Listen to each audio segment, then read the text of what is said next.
It has been called the ultimate comfort food, the perfect breakfast, the best medicine when you're sick, and, for centuries, the only thing standing between a family and starvation. We know it as congee, or jook, or simply rice soup. To the uninitiated, it might look simple, maybe even boring. Just rice and water, right? But beneath that humble white surface lies a history that spans 3,000 years. It's a story of ancient survival, imperial decadence, and the resilience of the human spirit. This isn't just a bowl of soup. It is a culinary icon that traveled from the poorest peasant kitchens to the emperor's court, and eventually to every corner of the globe. Today, we are diving deep into the secret history of Cantonese rice soup. We're going to find out how a dish born from desperate scarcity transformed into an art form. Grab a spoon. This is the story of congee. To understand congee, we have to go back. Way back. We're talking about the origins of rice cultivation in the Yangtze River Valley, nearly 9,000 years ago. In ancient China, rice wasn't just food. It was currency. It was power. If you had rice, you had stability. But here's the problem. Harvests weren't always guaranteed. Ancient China faced floods, droughts, and wars that could wipe out a year's worth of food in an instant. So, our ancestors faced a math problem. If you have 1 cup of uncooked rice, and you cook it normally, you might feed 3, maybe 4 people. But what if you have to feed 10? What if that 1 cup is all you have for the whole day? Necessity is the mother of invention.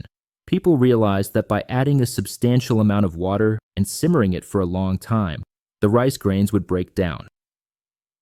The volume would expand. Suddenly, that 1 cup of rice could feed 7 to 10 people. This was the genesis of congee. It emerged during these periods of scarcity as a practical solution for stretching limited grain supplies. It wasn't about flavor, it was about staying alive. For the peasant class, this wasn't a weekend brunch option. This was daily fuel. Archaeological evidence tells us that this rice water preparation was established as a common food as far back as the Zhou Dynasty, over 3,000 years ago. But here's the catch. Because it was born from poverty, it had a specific social stigma. For a long time, eating thick gruel was a signal of your status, or lack thereof. It was utilitarian. It was invisible to the elites because it was so essential to the poor. It was the food of the have-nots. But history rarely stays in a straight line. Just because something starts at the bottom doesn't mean it stays there. And as China moved into one of its most golden eras, this humble bowl of gruel was about to get a massive promotion. Welcome to the Tang Dynasty. This was an era of unprecedented cultural flowering, economic prosperity, and cosmopolitan exchange. It was a time when poetry, art, and yes, food became obsessions for the upper class. During the Tang era, the emperors and court scholars started looking at food differently. It wasn't just about filling your stomach anymore. Gastronomy became an intellectual pursuit. They believed that eating well was a reflection of proper governance and moral cultivation.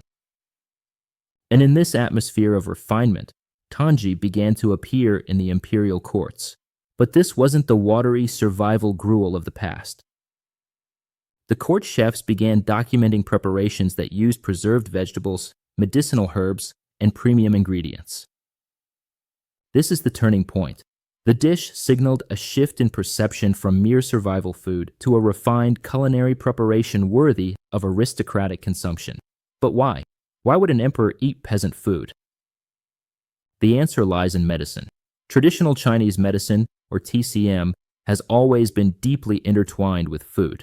Early practitioners recognized that congee was incredibly easy to digest and had the capacity to warm the digestive system. They believed congee supported qi circulation and strengthened the essential fire of the digestion. So, if you were a wealthy official, you didn't eat congee because you were poor. You ate it because you were health conscious. You ate medicinal congees with ginger and scallions for colds, or specific herbs for your constitution. This medical angle was crucial. It gave congee a hall pass to bypass the class system. It legitimized the dish for the wealthy, providing a philosophical framework for its refinement. By the time we get to the Song Dynasty, we see written recipes with specific quantities and procedures. Congee had officially graduated. It was no longer just a way to stretch rice. It was a recognized dish worthy of instruction. But, if we're being honest, the best was yet to come, because down in the south, in Guangdong province, the locals were about to turn this dish into an art form. Guangdong province, the home of Cantonese cuisine. Geographically, it's a powerhouse. Located on the coast, with massive river systems, it was a commercial hub with access to seafood, tropical produce, and trade goods from all over the world. The Cantonese people are famous for their obsession with freshness and the natural flavor of ingredients. When they got their hands on congee, they didn't just cook it, they engineered it. The Cantonese developed distinct cooking techniques to create the signature velvety texture we know today. This isn't just boiling rice. It's about how you boil it. The first secret is extended simmering. We aren't talking for 20 minutes here. We are talking for 2-3 hours or more. This gentle, prolonged heating allows the rice starches to fully dissolve. That is the goal, a texture that is silky, creamy, and velvety. But texture is nothing without flavor. And this is where the second innovation comes in, the broth. In many other regions, rice porridge is water-based, but the Cantonese tradition developed a method of using richly flavored broth bases, pork bones, whole chickens, or seafood. They replaced simple water with liquid umami. Then, they layered the aromatics: ginger, scallions, garlic. These aren't just garnishes. They are foundational flavors added at strategic points during the cooking process. And finally, the toppings. We're talking premium proteins: roasted duck with crispy skin, braised meat, fresh steamed seafood. The Cantonese masters incorporated these high-quality ingredients to contrast with the soft rice. This was the elevation of congee. It became a canvas for the chef's skill. It required reliable fuel and the economic resources to invest time, hours of time, into a simple bowl of soup. By the Qing Dynasty, this style of congee was everywhere in Guangdong. The wealthy ate it in restaurants. Ordinary people ate it at street stalls. It had successfully transcended its origins. But congee wasn't done traveling yet. In the 19th century, it was about to pack its bags and cross the ocean. The 19th century brought massive changes to China. Political instability and economic disruption sparked waves of migration. Millions of Chinese, many of them Cantonese from Guangdong, left home to seek opportunities in Southeast Asia, the Americas, and beyond. They went to mine gold in California. They went to build railroads in the Rockies. They moved to Malaysia, Singapore, and Vietnam. And what did they bring with them? Their culinary heritage. Imagine you are a laborer in a foreign land. The work is brutal. The climate is strange. You miss home. What do you cook? You cook congee. It was affordable, it was nourishing, and most importantly, rice was available almost everywhere. Congee became the ultimate diaspora food. It was adaptable. If you couldn't find a specific preserved vegetable from your village, you used local greens. If you couldn't get pork, you used local seafood. It allowed the dish to travel effectively across different food systems. In Southeast Asia, it evolved with local spices. In North America, it became a staple in early Chinatown restaurants, initially feeding the Chinese community, but eventually spreading to the mainstream. This global journey followed the patterns of the Chinese diaspora. Wherever Cantonese immigrants went, congee followed. It was a taste of home that could be recreated anywhere. And as we moved into the 20th and 21st centuries, that pattern continued. Today, congee has achieved remarkable global presence. You can find it in Michelin-starred restaurants offering refined interpretations, and you can find it in food courts around the world. It has transitioned from an immigrant staple to a celebrated part of global cuisine. But we can't talk about congee without talking about feelings. Because for millions of people, this isn't just history, it's a memory. Congee occupies a unique position in family life. It represents maternal nurturing, Mothers and grandmothers have prepared this for generations of children, creating a sensory memory of security and care. If you grew up in a Chinese or East Asian household, you know this rule.